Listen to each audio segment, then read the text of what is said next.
Buenos días, continuando con la serie de videos en relación con el tema farmacocinética.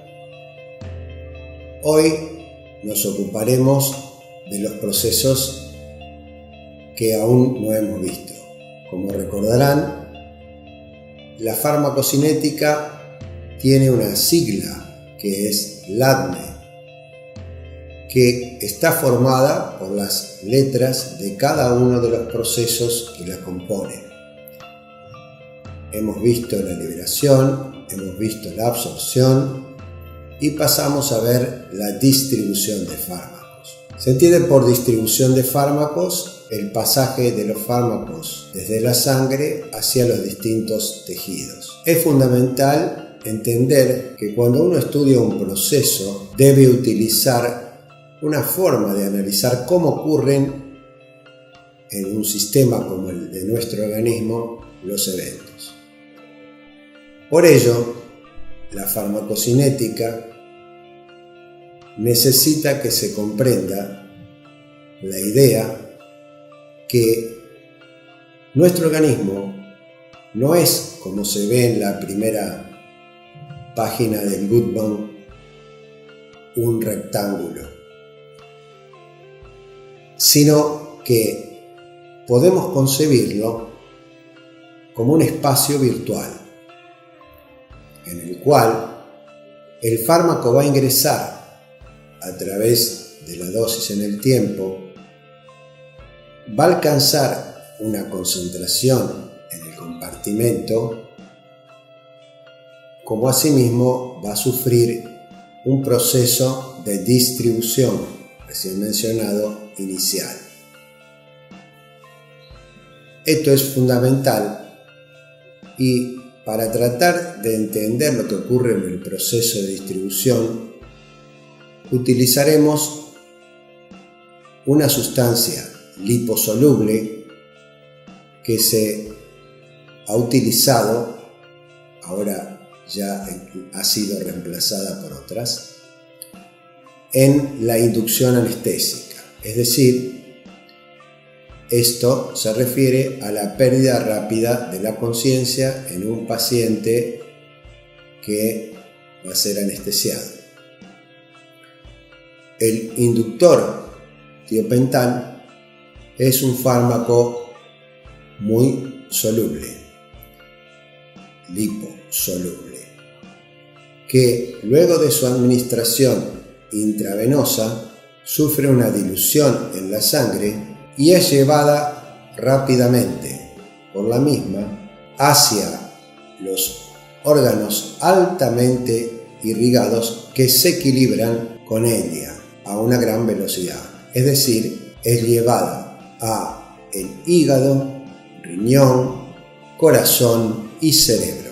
Este proceso inicial en el cual el fármaco es llevado desde la sangre hacia estos órganos altamente irrigados, pero por los cuales el fármaco tiene una baja afinidad con los constituyentes de los órganos. Por ejemplo, en este caso estamos hablando de anestesia, el órgano al que va a ir el fármaco es el cerebro. Esa característica, este proceso inicial, luego de un proceso de dilución en la sangre, lo llamamos distribución y lleva aproximadamente el proceso de distribución entre 15 y 30 minutos. Podríamos decir que una vez que el tiopental, muy liposoluble, atraviesa la barrera hematoencefálica, el paciente pierde el conocimiento y eso está relacionado con la llegada del fármaco al cerebro. Pero también se observaba cuando se utilizaba el tiopental que unos pocos minutos después el paciente se despertaba. Esto hacía pensar que debido a la poca unión de los constituyentes cerebrales, el fármaco que se encontraba en el cerebro disminuía su concentración en él y para ello debería disminuir la concentración plasmática. disminuyendo la concentración plasmática, podía disminuir entonces la concentración en el cerebro por diferencia de concentración. Pero ¿a dónde se iba el fármaco? Que estaba en la sangre. ¿Por qué disminuía su concentración? Y allí el modelo inicial de la farmacocinética de un solo compartimento ya no alcanzaba. Y es así como empezamos a pensar que el fármaco que se ha administrado ha de pasar por más de un compartimento. Y desde la sangre dirigirá, llevada por la misma, transportado por la misma, se dirigirá hacia órganos que se encuentran más alejados y tejidos que se encuentran más alejados, como por ejemplo se dirigirá al músculo, a las vísceras, a la grasa. En estos sitios, que podemos considerarlos también como compartimentos, podríamos señalar que el fármaco tendrá una concentración en el compartimento y así también tendrá una distribución en el mismo. De tal manera que podemos hablar que inicialmente podemos considerar un proceso ya descrito, que es la distribución inicial, donde el fármaco fue llevado a los órganos altamente irrigados por los que tiene baja afinidad. Y este segundo proceso lo llamaremos redistribución, y el fármaco, en este caso, es llevado por la sangre a órganos que se encuentran y tejidos que se encuentran más alejados, por los que el fármaco tiene gran afinidad y tienen baja irrigación. Por ejemplo, la grasa tiene menos del 2% del gasto cardíaco y representa el 15% del peso corporal. Es un tejido muy estable y servirá como depósito, así como otros, como por ejemplo vísceras, como ya dije, músculo, etc. En cada uno de ellos, el fármaco alcanzará una concentración y también tendrá una distribución, pero en este caso, el proceso que llevó entonces el fármaco a estos compartimentos más alejados es la redistribución. Y esa distribución que ocurre en cada uno de estos compartimentos la llamaremos distribución final. En resumen, vemos, existe un compartimento central que es la sangre más los órganos altamente irrigados que se equilibran con ella rápidamente con ella, y un compartimento ístico. Ístico significa de los tejidos, periférico, en el cual el fármaco puede depositarse y solo podrá volver a la sangre cuando haya una diferencia de concentración. Esto hace que sirva de depósito y que también un fármaco pueda volver a la sangre en esa condición. Y esto puede ser importante para entender, por ejemplo, algunas cuestiones como son por qué los pacientes que están en sitios donde se utilizan órganos fosforados, órganos clorados, muchas veces permanecen intoxicados, porque cuando se reduce el depósito, es así que el fármaco entonces pasa a la sangre. Por ejemplo, un paciente obeso que pierde peso, el fármaco va a pasar a la sangre, el tóxico va a pasar a la sangre. Como ejemplo de fármaco podríamos mencionar las benzodiazepinas, como ejemplo de tóxicos los mencionados con anterioridad, y de esa manera el paciente podrá seguir teniendo efecto, que puede ser un efecto que no solo va a ser el útil, sino que puede ser un efecto tóxico. Conceptos fundamentales que hemos visto, y ahora pasamos a ver otros aspectos de la distribución, como son qué factores modifican la distribución. Por ejemplo, la distribución de los fármacos puede ser modificada por la unión a proteínas. Sabemos que un fármaco que está unido a proteínas es inactivo y no puede seguir los procesos siguientes de la farmacocinética. La unión a tejidos, la composición corporal, el pH y el pK, y las enfermedades, la enfermedad hepática, la enfermedad renal, etc. Además de su liposolubilidad. Por ejemplo, diríamos, si un fármaco tiene una unión alta a proteínas, tendrá una baja distribución. Si tiene una unión alta a tejidos, tendrá una alta distribución. Si el fármaco lo consideramos ahora liposoluble, a diferencia de los hidrosolubles, podrá atravesar con facilidad las membranas y tendrá una alta distribución. Por otro lado, la composición corporal suele ser muy importante. El recién nacido tiene la característica de tener fundamentalmente un aumento del agua corporal total, como asimismo tiene un tejido adiposo disminuido.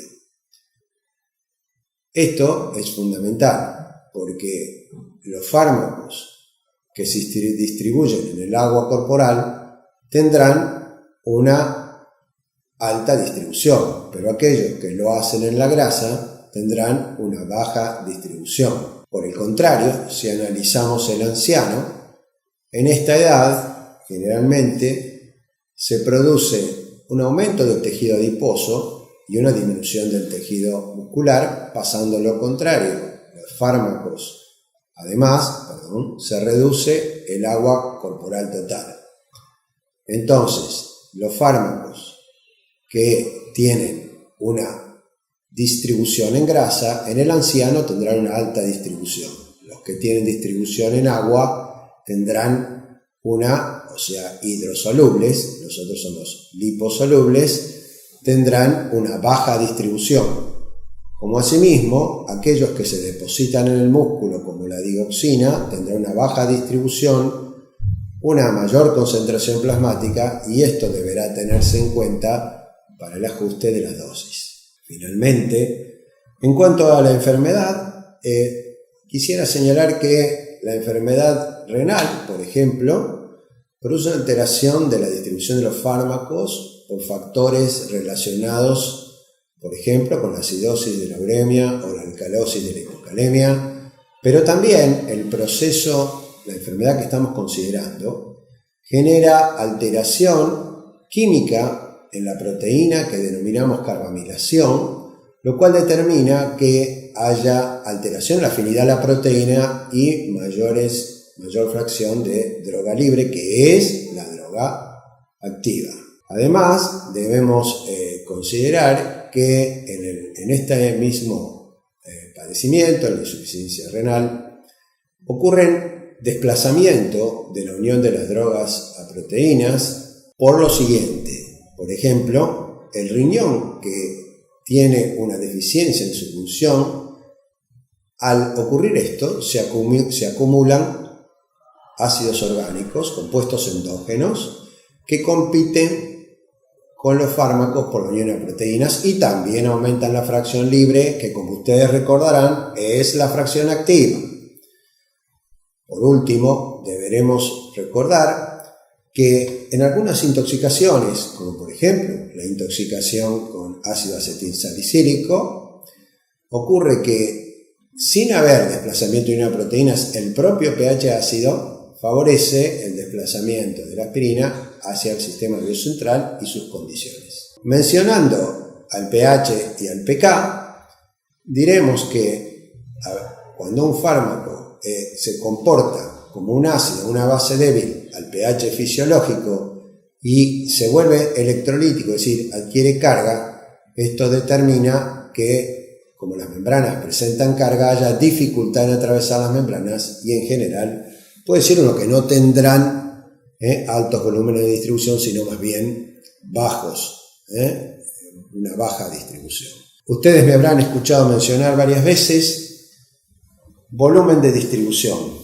Claro, porque volumen de distribución es una forma de cuantificar el proceso de distribución y lo definimos como el volumen hipotético en el que la cantidad de fármaco absorbido debería disolverse para estar en la concentración que se encuentra en el compartimento central, específicamente en el plasma. Es decir, claramente podemos ver a través de todos estos ejemplos que hemos dicho que si el compartimento hístico tiene una gran concentración del fármaco, evidentemente en la sangre habrá una baja. Y esto determinará que el médico tenga que tomar una decisión de aumento de la dosis. Pero si al revés, como en el anciano, está reducida la masa muscular, en ese caso tendré en la sangre una alta concentración y lo que deberé hacer es reducir la dosis. Como estamos viendo, el concepto de volumen de distribución que se empleará en farmacocinética clínica es fundamental para el cálculo de dosis y especialmente para el cálculo de dosis de carga, donde haremos entonces, diremos que el volumen de distribución se encuentra en relación inversa con la concentración plasmática y directa con la dosis. Finalmente, en cuanto al tema distribución, vamos a hablar de la unión a proteínas y las interacciones medicamentosas a ese nivel. En cuanto a la unión a proteínas, los fármacos se unen a 3 tipos diferentes de proteínas. Una de ellas tiene 68.000 Daltons y es sumamente abundante, tiene 3,7 a 4,3 gramos por decilitro. Me refiero específicamente a la albúmina. A esta proteína se unen los fármacos ácidos como el ácido acetilsalicílico, la warfarina, la fenitoína, también se unen las sulfas, etc. De todos estos ejemplos, jóvenes, ustedes recién conocen unos pocos fármacos, por lo que les pido que solo retengan uno para ejemplificar el proceso. Lo importante es conocer el proceso. Por otro lado, a la glicoproteína alfa-1 ácida se unen los fármacos básicos, como por ejemplo verapamilo, propanodol, lidocaína, metadona. Por último, los fármacos que son neutros se unen a las lipoproteínas, como por ejemplo los antidepresivos como la imipramina. Recordemos que siempre el fármaco activo es el fármaco libre y que entonces siempre es importante conocer el fármaco libre y si conocemos el unido hacer la inversa hacer la inversa para calcular el libre. Una cuestión fundamental es también entender qué pasa con las proteínas, porque muchas condiciones que pueden alterar las proteínas también alterarán la concentración de fármaco libre. En ese sentido, podemos mencionar que situaciones tales como la enfermedad hepática, la enfermedad renal, la enfermedad cardíaca, la enteropatía perdedora de proteínas, los desnutridos, las hipoproteinemias, hiperproteinemias, como así también la presencia de esos compuestos endógenos que compiten con el fármaco por la unión a proteínas y la gran pérdida de proteínas que se da en los quemados. Dentro de la parte renal podremos mencionar la parte del síndrome nefrótico y el de hepática cirrosis, ascitis, etc. Para finalizar este proceso que estamos analizando, vamos a analizar las interacciones medicamentosas que pueden darse a nivel de la distribución, a nivel de lo que es la farmacocinética. Para ello haremos el análisis entonces de la interacción entre dos sustancias muy conocidas, muy utilizadas y entendiendo entonces cuándo una interacción es clínicamente significativa. Interacción clínicamente significativa se define como aquella que puede llevar al paciente a la hospitalización o a la muerte.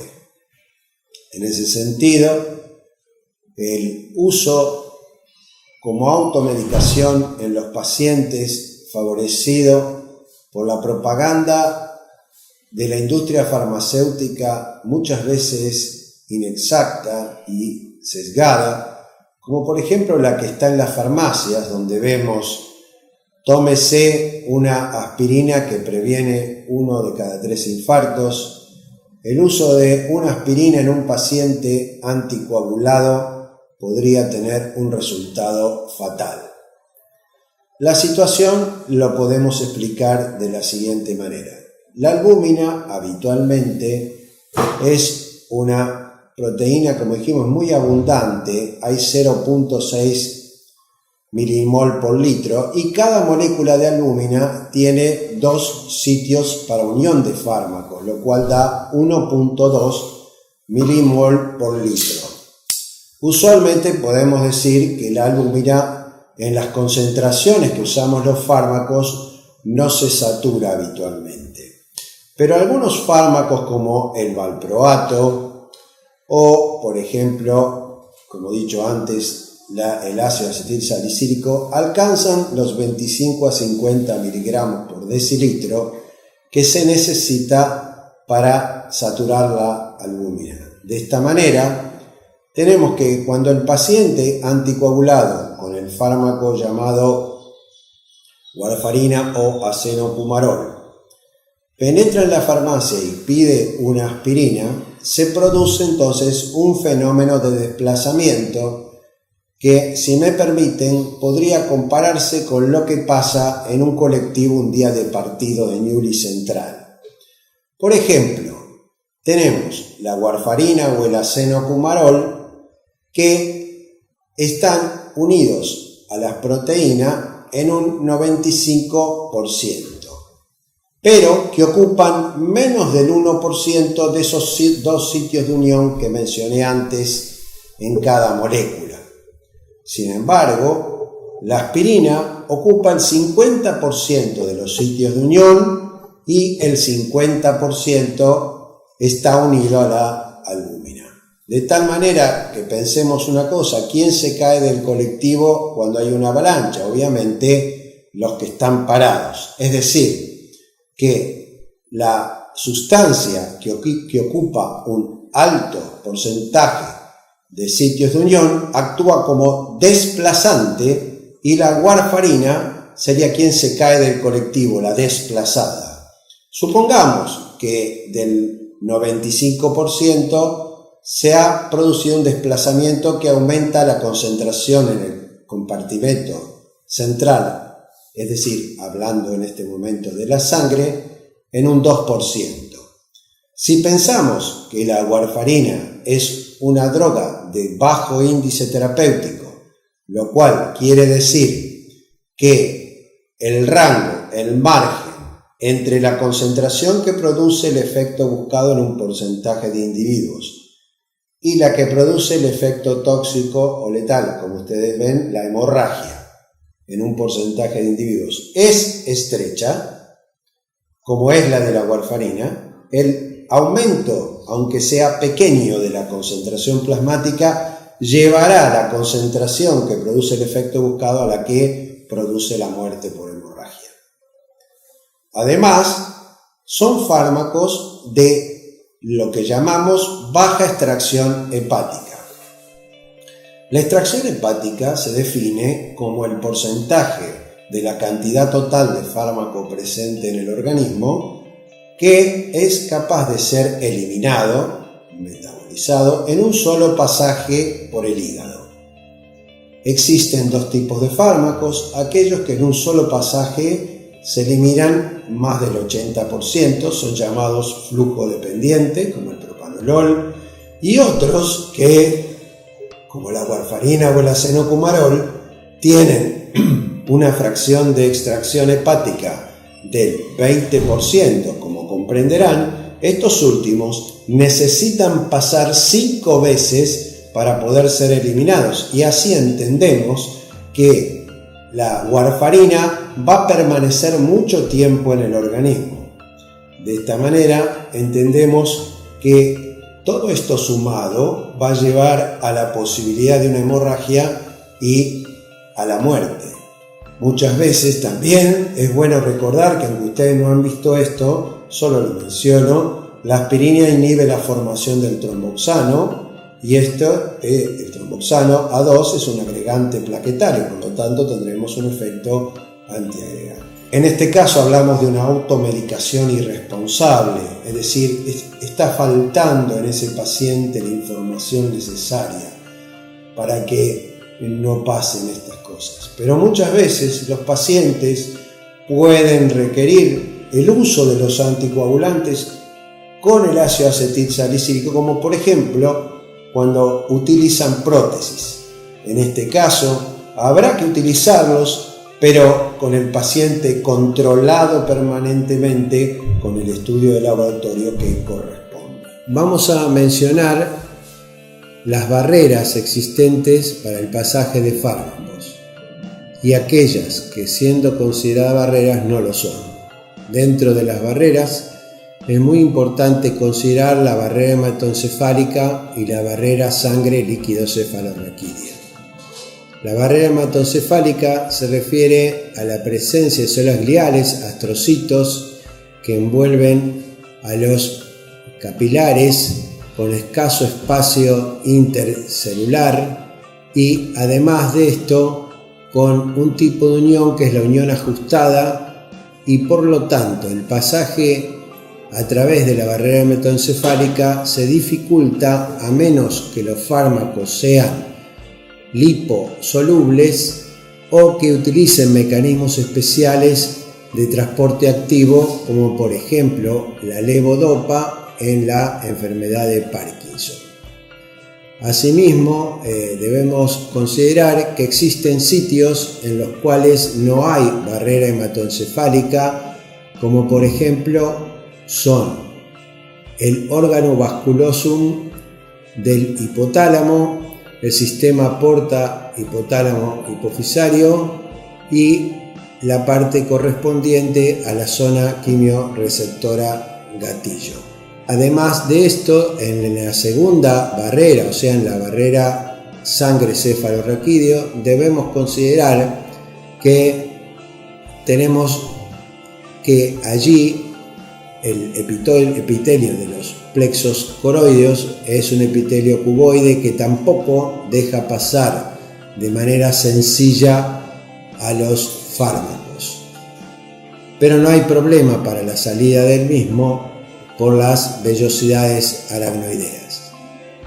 Finalmente, existen las llamadas barreras que no lo son. Cito a la llamada barrera placentaria, que en realidad no lo es, y que a medida que va pasando el embarazo y las membranas van acercándose una a la otra, la permeabilidad para el pasaje es cada vez mayor.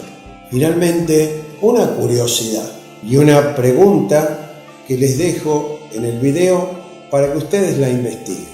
Cuando hablamos de unión a proteínas y excreción renal, podemos hablar del proceso de filtración glomerular y de secreción tubular. La pregunta que les dejo es: ¿cuál de estos dos procesos se ve afectado por la unión a proteínas y cuál no?